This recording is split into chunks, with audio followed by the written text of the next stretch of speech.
Well, it happened to me in 1972. I was living in the West Village at the time, right off Christopher Street.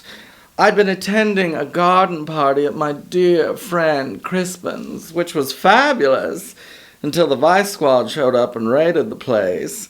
Well, I had to get out of there quicker than a June bug in September.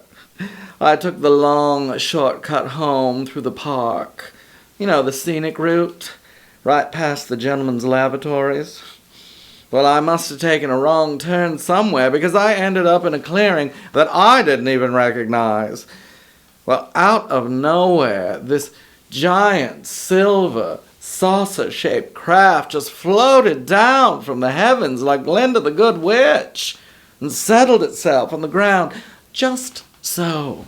Like when Greta Garbo sinks into a chaise lounge and she's just sort of like, Anyway, all of a sudden, a door opens up on the side of the ship and this ramp extends down out to the ground. Well, Lord knows I love a runway.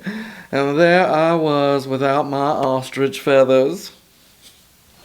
Well, just then, this little Truman Capote-looking creature waddles out onto the ramp and starts beckoning me to come inside. Well, I have never been known to be picky.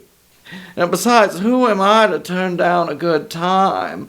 But Mama didn't raise no fool, no. So before I stepped 1 foot on that ramp, I asked him straight away, "Are you a cop?"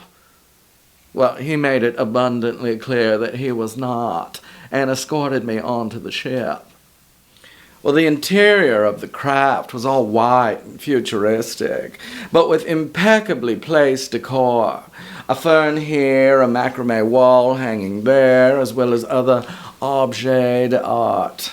Well, just then, Spaceman Capote ushered me through the beaded curtain that separated the foyer from the parlor, and I saw the most stylish group of aliens having what appeared to be a cocktail party.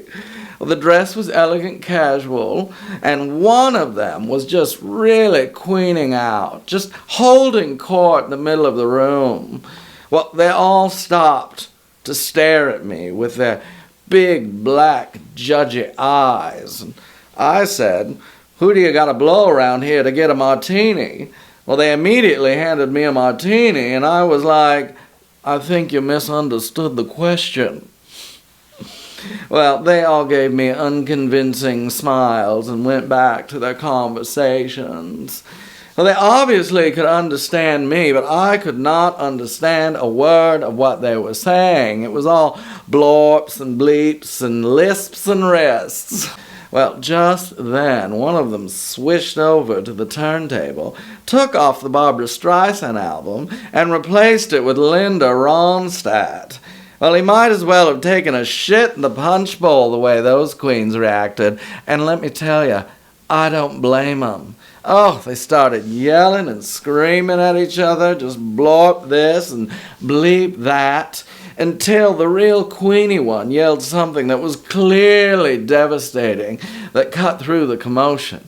Well, everyone fell silent, clutching their pearls, until this one alien with a really tight perm walked up to him, threw his drink in his face, and said in perfect English, "You really are a miserable bitch, aren't you, Bruce?